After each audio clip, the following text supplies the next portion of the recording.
AGT Live 24/7. This is AGT Live 24/7. আজকে আছেন special secretary food and civil supplies department, যিনি সদ্য এই দপ্তরে যোগ দিয়েছেন, এবং প্রিয় বর্ধন মহোদয়। আমার ডান দিকে সেক্রেটারি ট্রান্সপোর্ট সিকে জমাতিয়া, আমার ডান দিকে আরেকজন additional secretary transport Subrata Chowdhury, এবং এক্সট্রিম ডান দিকে director food and civil supplies Sumit Ghosh মহোদয়। আজকে আপনাদের এখানে ডাকার উদ্দেশ্য হচ্ছে, সম্প্রতি আমাদের 3 দপ্তরের food and civil supplies, transport এবং ট্যুরিজম, এই 3 দপ্তরের আধিকারিকদের সহ আমি ব্যক্তিগতভাবে দিল্লিতে দপ্তরের বিভিন্ন মন্ত্রীদের সঙ্গে আমরা দেখা করি, সাক্ষাৎ করি আমাদের রাজ্যের বিভিন্ন দাবি দাওয়া নিয়ে, এবং খুবই গুরুত্বপূর্ণ কিছু ইস্যু আমরা উত্থাপন করি কেন্দ্রীয় খাদ্যমন্ত্রী, কেন্দ্রীয় পর্যটন মন্ত্রী, rail minister, civil aviation minister ওদের সাথে, এবং দীর্ঘদিন ধরে যে ইস্যুগুলো পেন্ডিং ছিল, আমাদের সিদ্ধান্তহীনতায় সেখানে ছিল, বা আমাদের রাজ্য সরকার বিগত অনেক বছর ধরে, মাস ধরে যেগুলো সুরাহার জন্য আমরা বারবার দাবি জানিয়ে আসছিলাম, এবারকার ভিজিটে অধিকাংশ বিষয়গুলো, অনেকগুলো আমরা সফলভাবে সে দাবি আদায় করতে সক্ষম হয়েছি। আবার কিছু কিছু বিষয় আছে যেগুলো দপ্তরের মন্ত্রী বা আধিকারিকরা সেখানে কনসিডারেশনের মধ্যে রেখেছেন, আগামী দিনে তারা সেগুলো আমাদেরকে জানাবে। তো সেই দপ্তর ভিত্তিক কিছু বিষয় আজকে এই সাংবাদিক বৈঠকের মাধ্যমে অফিসিয়ালি আমরা জানাতে চাইছি। আমাদের সঙ্গে যারা আধিকারিকরা আছেন তারা প্রত্যেকে স্ব দপ্তরের মন্ত্রী এবং আধিকারিকদের সঙ্গে বৈঠকে আমার সঙ্গে উপস্থিত ছিলেন, এবং সেই বিস্তারিতভাবে আমি দপ্তর ভিত্তিক সেগুলো আজকে আলোচনা করছি। আমি পর্যটন দিয়ে শুরু করছি। আপনারা জানেন যে আমাদের সরকার গঠিত হওয়ার পর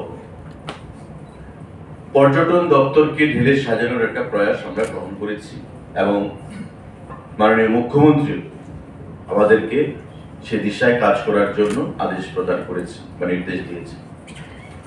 কেন্দ্রীয় সরকার, রাজ্য সরকার যৌথভাবে পর্যটনের বিভিন্ন বিষয়গুলো খতিয়ে দেখে এ রাজ্যে পর্যটনকে কিভাবে বিশ্বের মানচিত্রে তুলে ধরা যায়, বিগত 1 বছর ধরে আমরা সে দিশায় কাজ করে চলেছি, এবং বিগত দিনেও যে কাজগুলো হয়েছে সেগুলোকে আরো সামনের দিকে এগিয়ে নিয়ে যাওয়ার জন্য আমরা তৎপরতার সঙ্গে কাজ শুরু করেছি। কেন্দ্রীয় সরকার আমাদেরকে যথেষ্ট সহযোগিতা করছে, এশিয়ান ডেভেলপমেন্ট ব্যাংক আমাদেরকে সহযোগিতা করছে, এবং মাননীয় পর্যটন মন্ত্রী কেন্দ্রীয় সরকারের শ্রী গজেন্দ্র সিং শেখাওয়াত এবারকার ভিজিটে আমাদেরকে যে সহযোগিতার আশ্বাস দিয়েছে, সেটা আগামী দিন ত্রিপুরা পর্যটনকে একটা বিশেষ জায়গায় নিয়ে যাবে বলে আমরা বিশ্বাস রাখি, বিশ্বাস করি। আমরা ডিপিআর পাঠিয়েছিলাম, প্রজেক্ট প্রপোজাল এবং কনসেপ্ট নোট। এই রাজ্যের পর্যটনকে আরো শক্তিশালী করে, পরিকাঠামোগত উন্নয়ন করে বহির্রাজ্যের পর্যটকদেরকে আকৃষ্ট করার জন্য যে প্রস্তাব আমরা পাঠিয়েছিলাম, সেই বিষয়ে আমরা মাননীয় কেন্দ্রীয় পর্যটন মন্ত্রী গজেন্দ্র সিং শেখাওয়াতের সাথে মিলিত হই, এবং 3টি প্রজেক্ট নিয়ে আমরা কথা বলি। সেটা হচ্ছে উত্তর জেলার জামপুই, যে জামপুই আমাদের ত্রিপুরা রাজ্যের একমাত্র হিল স্টেশন, সেখানে একটা অপরিসীম পর্যটকদেরকে আকৃষ্ট করার সেখানে সমস্ত ধরনের সুযোগ রয়েছে, সুবিধা রয়েছে।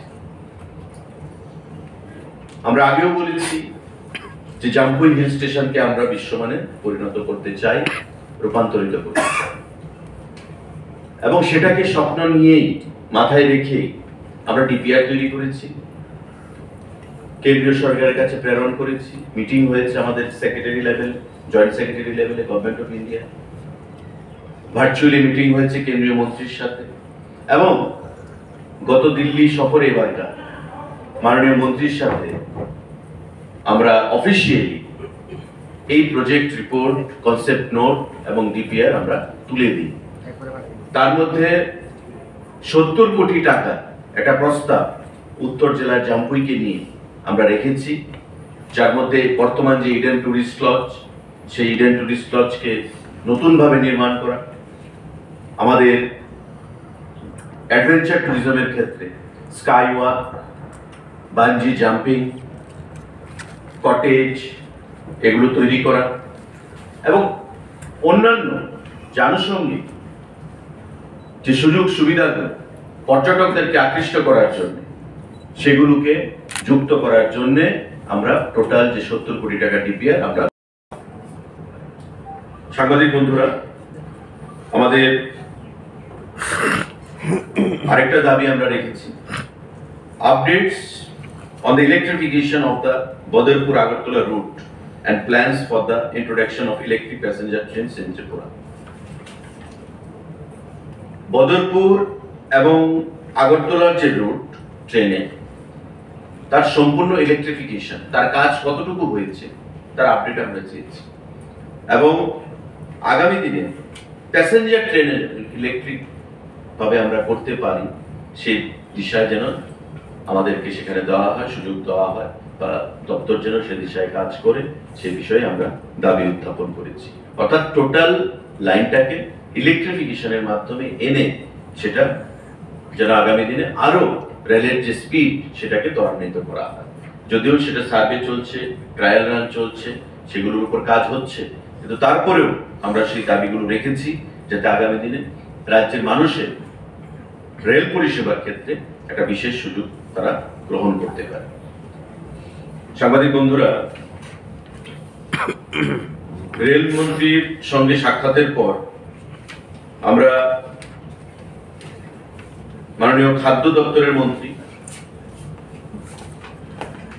প্রহ্লাদ যোশীজি, ওনার সঙ্গে আমরা সাক্ষাৎ করেছি, এবং ধন্যবাদ জানাবো মাননীয় খাদ্যমন্ত্রীকে, শ্রী প্রহ্লাদ যোশী, যিনি কিছুদিন আগে আমাদের রাজ্যে এসেছেন এবং মাননীয় মুখ্যমন্ত্রী পৌরোহিত্যে একটা মিটিংও করেছেন, যে আমাদের দাবিগুলো নিয়ে উনি আলোচনা করেছেন, এবং central food secretary, joint secretary, 3 জন জয়েন্ট সেক্রেটারি ছিলেন এবং সেক্রেটারি ফুড ছিলেন, ফুড অ্যান্ড কনজিউমার অ্যাফেয়ার্স, মন্ত্রী নিজে ছিলেন, আমাদের তরফ থেকে আমি ছিলাম মন্ত্রী হিসেবে, আমার স্পেশাল সেক্রেটারি ফুডের দেবপ্রিয় বর্ধন মহাশয় ছিলেন, এবং ডাইরেক্টর ফুড সুমিতলুল মহাশয় ছিলেন। আমরা যে দাবিগুলো পেশ করেছি সেই দাবিগুলো দীর্ঘদিন ধরে কিছু পেন্ডিং ইস্যুস আমাদের ছিল 2021 সাল থেকে, যেগুলো অ্যাড্রেস করা হয়নি। তার মধ্যে 53 কোটি 17 লক্ষ টাকা আমাদের রিইম্বার্সমেন্ট বা সাবসিডি, এই টাকাগুলো খাদ্য দপ্তরের পেন্ডিং ছিল গভর্নমেন্ট অফ ইন্ডিয়ার কাছে। ট্রান্সপোর্টেশন চার্জ, আমাদের বিভিন্ন যে খরচগুলো ফুড দপ্তর থেকে আমরা করে থাকি, সেই খরচগুলো কোনো কোনো জিনিস 70% কেন্দ্রীয় সরকার দিচ্ছে, 30% আমাদের দিতে হচ্ছে, আবার কোনো কোনো জিনিস 75% দিচ্ছে, 25% আমাদের দিতে হচ্ছে। তো এমন সমস্ত কিছু মিলিয়ে 2021-22, 2022-23, 2022-23-24 এমন ইয়ার ওয়াইজ অনেক অর্থ, টোটাল যে ধরুন 21-22-এ টোটাল আমরা ক্লেম করেছি 35 কোটি 22 লক্ষ টাকা, আমাদেরকে দেওয়া হয়েছে মাত্র 15 কোটি 34 লক্ষ টাকা, 19 কোটি 88 লক্ষ টাকা পেন্ডিং ছিল, যা দেওয়া হচ্ছিল না। 2022-23-এ আমাদের টোটাল ক্লেম ছিল 28 কোটি 12 লক্ষ টাকা, তার মধ্যে 21 কোটি টাকা দেওয়া হয়েছে, 6 কোটি টাকার উপর পেন্ডিং ছিল, দেওয়া হচ্ছিল না। আমাদের 21-22-এ এনএফএস এর রেগুলার এনএফএস এর স্কিমের এগেইনস্টে 31,47,00,000 টাকা আমাদের ক্লেম ছিল, 22 কোটি টাকা আমাদেরকে দিয়েছে, 9,46,00,000 টাকা পেন্ডিং ছিল। এমন ইয়ার ওয়াইজ সিন্স 2021 জিএমকে সে নির্দেশ প্রদান করেছেন। সাংবাদিক বন্ধুরা, আপনারা জানেন যে আমাদের পার্শ্ববর্তী শেখেরকোটে IOCL দ্বারা, ইন্ডিয়ান অয়েল কর্পোরেশন দ্বারা একটা ডিপো তৈরি হচ্ছে, যেখানে আমরা পেট্রোল এবং ডিজেলের স্টক রাখবো। কারণ আমরা প্রতিবারই বর্ষার সময় বিশেষ করে আমরা দেখতে পাই, বৃষ্টি যখন শুরু হয়, তুফান বৃষ্টি, রাস্তার সেখানে ডিরেলমেন্ট হয়, রাস্তার ক্ষতি হয়, বা ল্যান্ডস্লাইড হয়। ল্যান্ডস্লাইডে পাহাড় ভেঙে যখন রাস্তায় পড়ে মাটি, কাদালো মাটি, বা সেখানে গাড়ি আসতে অসুবিধা হয়, ট্যাঙ্কারগুলো আসতে অসুবিধা হয়, বা রেলের যখন ট্র্যাকের ডিরেলমেন্ট হয় তখন রেলগাড়ি আসতে অসুবিধা হয়, আবার আসতে পারে না। এতে করে একটা ডিসরাপশন অয়েল, পেট্রোল এবং ডিজেল সাপ্লাই আমরা দেখেছি। 10 দিন, 15 দিন, কখনো 1 মাস এই জিনিসগুলো হয়ে থাকে। এবং আগরতলা এবং সারা রাজ্যে পেট্রোল এবং ডিজেলের একটা বিশাল ক্রাইসিস তৈরি হয়, যেটা রেশনিং ব্যবস্থা আমরা চালু করি। পেট্রোল পাম্পগুলোতে 100 টাকা 200 টাকার বেশি তেল দেওয়া যাবে না, কিন্তু তাতেও সেই পরিস্থিতি আমরা মোকাবিলা করতে আমাদের অসুবিধা হয় রাজ্য সরকারের কাছে। শেখেরকোটের সেই ডিপোর কাজটা চলছে, 70% উপর কাজ সম্পন্ন হয়ে গেছে। IOCL সেই কাজটা করছে, কিন্তু তাতে রেলের একটা পার্ট প্রায় 1.5 থেকে 2 কিলোমিটারের মতো রয়েছে, যেটা খুব ধীর গতিতে চলছে। কারণ রেল যখন আসবে, ডিপোর সঙ্গে যদি ডাইরেক্ট রেল না ঢুকতে পারে তবে সমস্যা হয়ে যাবে। তাই ডাইরেক্ট ডিপোর সঙ্গে রেলের কানেক্টিভিটিটার কাজ যেন খুব ধীর গতিতে যেটা চলছে, এটা কাজটা যেন ত্বরান্বিত করা হয়, সেই দাবি আমরা করেছি। কারণ আমরা চাইছি খুব শীঘ্রই এই IOCL এর ডিপোর যে কাজটা সেটা সম্পন্ন করতে। কারণ বর্তমানে আমাদের ধর্মনগরে শুধু একটা ডিপো রয়েছে, যেখান থেকে সারা রাজ্যে পেট্রোল এবং ডিজেল ট্যাঙ্কারের মাধ্যমে সাপ্লাই করা হয়। ধর্মনগর যদি কোনো সমস্যা হয়, বা আসামাগরতলা রোডে কোনো সমস্যা হলো, বা ধর্মনগরের পরে 18 মুড়া, বরমুড়া, লংতরাই ভ্যালি, তাতে কোনো যদি সমস্যা হয় রাস্তাঘাটে, তবে কিন্তু আমরা আগরতলা ডিসকানেক্ট হয়ে যায় বাকি রাজ্যের সঙ্গে, মানে অঞ্চলগুলোর সঙ্গে পেট্রোল এবং ডিজেলের সাপ্লাই নিয়ে বিশাল অসুবিধার আমাদের মধ্যে পড়তে হয়। তাই আমরা বাফার স্টক যাতে 3 থেকে 4 মাসের রাখতে পারি এই শেখেরকোটের ডিপোতে, সে দিশায় IOCL কাজ করছে। রেনি সিজনের জন্য কোনো অসুবিধার সম্মুখীন হতে না হয়, IOCL সেই ডিপোটা।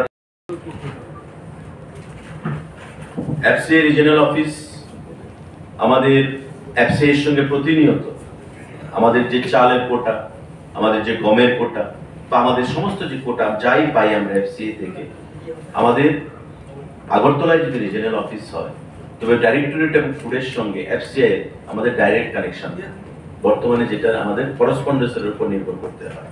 তার বাইরে আমাদের উত্তর পূর্বাঞ্চলে FCI রিজিওনাল অফিস যদি আমাদের ছোট করে হলেও যদি আগরতলাতে হয়, তো স্বাভাবিকভাবেই এটা আমাদের কাছে একটা বিশাল পাওনা। কারণ হেড অফিস একটা, আমরা দাবি জানিয়েছি যে setting up of food corporation of India regional office at Agartala. FCI এর রিজিওনাল অফিস আগরতলায় করার জন্য আমরা দাবি জানিয়েছি আমাদের মেমোরেন্ডামে। মাননীয় মন্ত্রী ভিজিটে আসবেন, আমরা আশা করব কিছু একটা প্রয়োজনীয় পদক্ষেপ, পজিটিভ কোনো পদক্ষেপ ওনার তরফ থেকে গ্রহণ করা হবে।